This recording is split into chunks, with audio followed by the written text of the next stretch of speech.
Okay, I have to tell you, I was just looking on eBay where I go for all kinds of things I love, and there it was. That hologram trading card. One of the rarest, the last one I needed for my set. Shiny like the designer handbag of my dreams. One of a kind. eBay had it, and now everyone's asking, ooh, where'd you get your windshield wipers? eBay has all the parts that fit my car. No more annoying, just beautiful.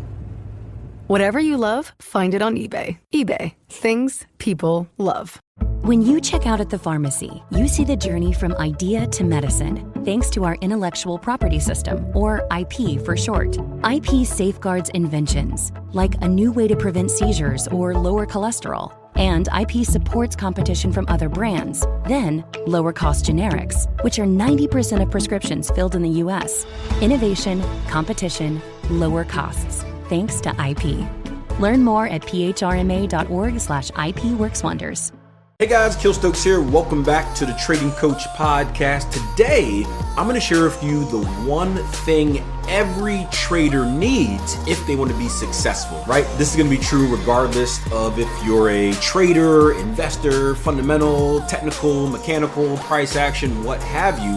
Every trader needs to have this if you want to see success in the market. And the idea for this podcast came from really a theme that I've been on as we get to the end of the year, and I'm working with traders and talking to them about kind of how their year went, what they need to improve on. And I put a big emphasis on small things equal big things. And this is kind of a philosophy that I have in life. You guys have heard me mention this before. I believe in the Kaizen philosophy, right? Years ago when I was just getting into trading, me and my best friend and who I thought was going to be my trading partner at the time, went half-seas on this DVD set. And there's a lot of kind of trading stuff in that DVD set that maybe was good, maybe wasn't. I was too kind of young and immature at the time to, understand, right? I was looking for the secret strategy. But one thing that always stuck with me from that DVD was to talk about the Kaizen philosophy and how the Kaizen philosophy basically means continuous improvement, change for the better,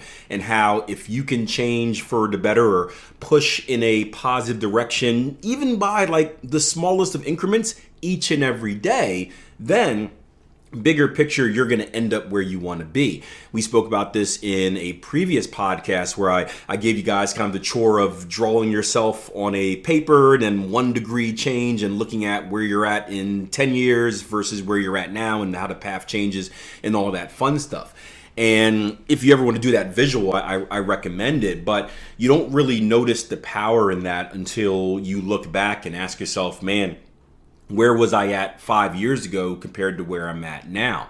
And we're talking about this with traders as far as your trading strategy, as far as your development through the training courses. I was talking about my personal journey and how, compounding my account. I'm not a big trader. I don't make 1,000% a year, but I make a slow, consistent return. And when you do that for 10, 15 years plus, it adds up to some pretty significant returns. And you're kind of like, wow, where did that come from? And I was reading a quote this morning from Dr. Brett Steenbarger, one of the best out there in trading psychology. He's got a lot of good books out there as well if you guys want to check it out. Friend of Tier 1 too, which is pretty cool. He's the one that wrote about us in Forbes magazine, kind of talking about our company and called us the leading innovators in trading education because of the different approach that we took versus kind of what else was out there.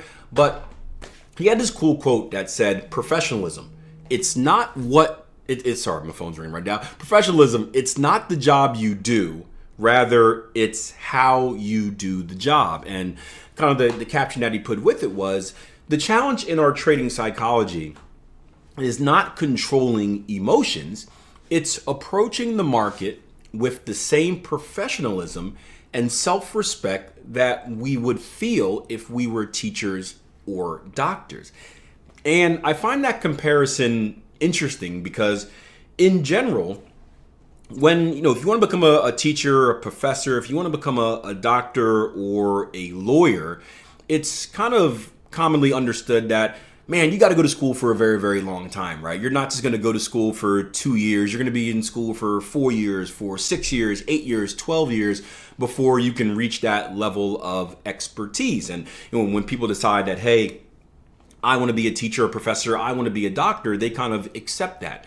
Yet when it comes to trading, people think that they can become professional traders in 2 weeks, in 2 months. And in no way am I trying to make the comparison that, what it takes to become a trader is the same as what it takes to become a doctor, right? They are completely different. But the fact of the matter is, right, you are learning a skill. You're learning a skill that most people don't understand. It's a skill that, is perhaps simple but not easy. And the idea is that we should treat professional trading with a professional approach. And it's kind of offensive to think that you can master something in kind of 2 days, right? I was having a conversation with a buddy at my church the other day about professional athletes and how it's funny how so many people out there think, they watch, let's say, basketball on the TV and they see someone miss a shot or miss a layup or do something silly, and all of a sudden they're on their couch and they're like, oh, I could do that, I would have made that, I would have done that. And the fact is you wouldn't.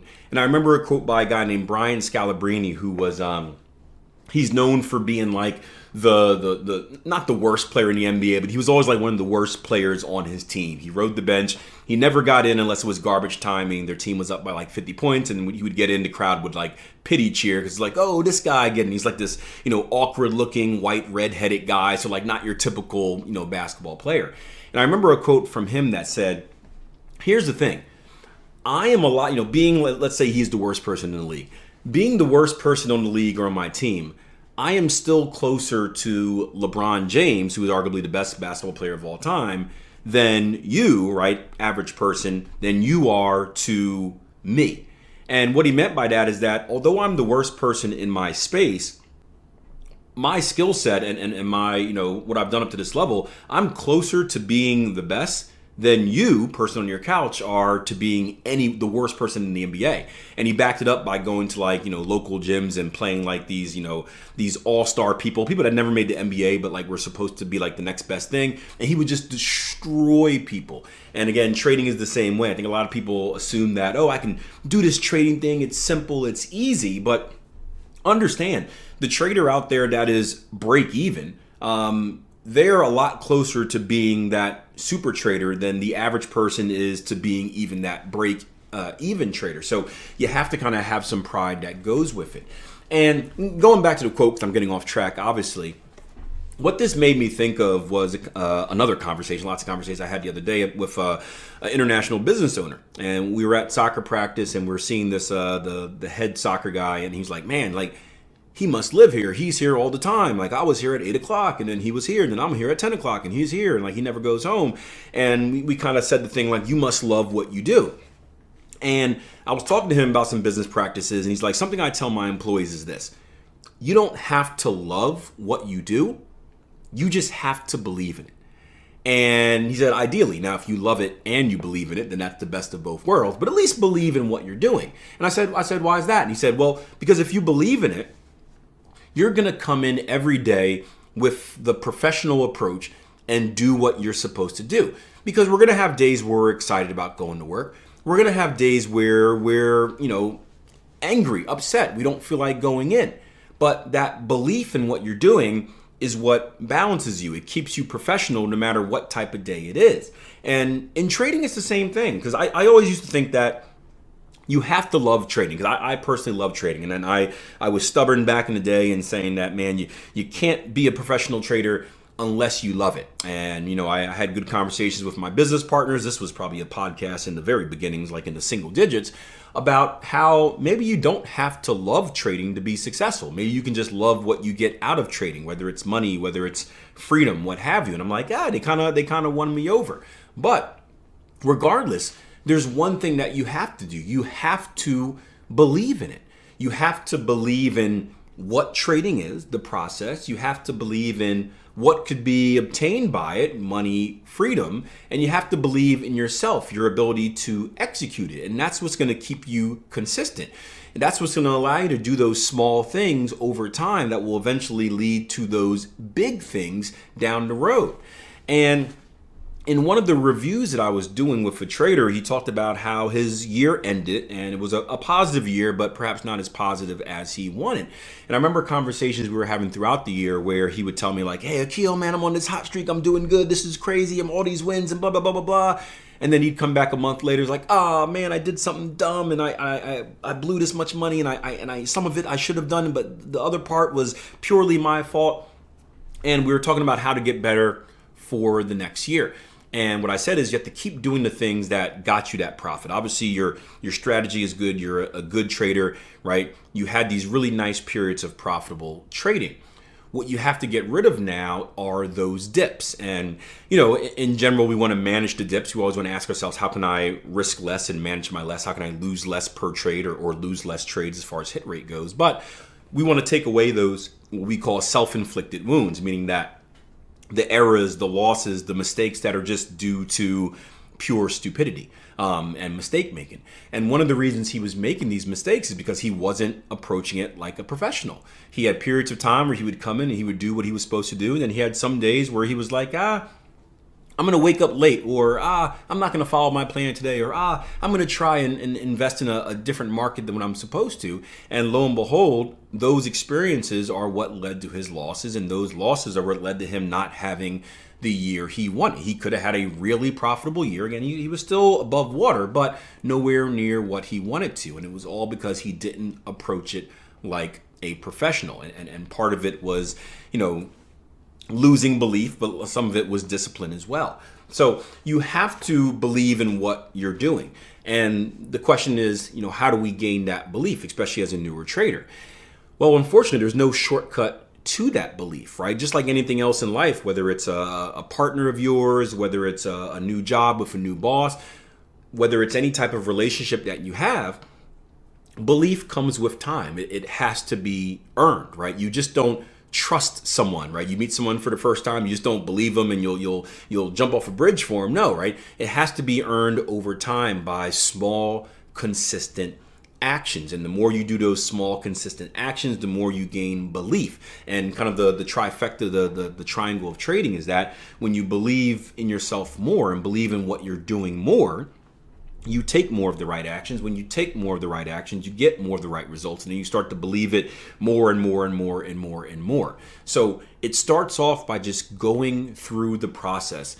Force yourself to do the right things no matter what. Put a timeline on it. Say, hey, instead of my goal being I'm going to make 10% this month, my goal is I'm going to make 100% good trades. I'm going to wake up every day at the same time and follow my routine the way I'm supposed to follow it. I'm going to take only the trades I'm supposed to take. I'm going to journal the way I'm supposed to journal. I'm going to have my accountability sessions. I'm going to take however many, course subjects I want to take throughout the year. Whatever it is, right? Write down these goals, put it on the calendar, and then check it off each day and see if you can go, at least 30 days, but I would say 60 days, right? Usually it takes between 30 and 90 days to, break a habit, right? It takes 15 to 30 to kind of break one, and another 15 to 30 to install a new one. We'll put an extra 30 on there just to give yourself some more time, but give yourself a goal, 1 month, 2 months, 3 months, and just focus on doing the right things. And then what you'll notice is that as you do the right things, right, assuming you got all your other things in place, right, if you're trading a strategy that you haven't tested and it doesn't actually have an edge and you're going to lose money no matter what, but assuming you have all those checks and balances done, I think what you'll notice is that you're going to start to see more of the right results at the end of that period. And then that will help in two ways. One, you will start to believe more in what you'll do and what you have been doing. You'll be like, oh crap, I've been doing this stuff for 3 months and now I'm getting the results that I like. Shoot, this might work, right? And you start believing in it more. And then also you started shifting the balance into process over outcome, where you're no longer judging yourself and focused on result. Now you understand that, wait a minute, the process is what gives me the result. My full focus needs to be on the process. And what you've done there is you've grown that belief. And as you've grown that belief, it's going to be very hard to kind of go back to what you were doing before. So make it a goal, right? I know we're in that time of the year where we're setting new goals and whatnot. Give it a try at the beginning of the year. See if it helps. And again, let me know, right? Shoot me an email, shoot me a DM, shoot me a message under this podcast, what may you, of what you plan on doing and then how it's been going. Now, before you go, I'm dead serious, right? Try it. Print out that calendar, write down what you want to do, and dedicate yourself to doing it. This is something that I did kind of not purposely, but it ended up changing my trading career for the better. I was at a point in time where I was going to quit. And then I started doing this, and I started believing, I started seeing the results, and it's really what saved my trading. So give it a try. I promise you it will be helpful. And until next time, plan your trade, trade your plan. Take care.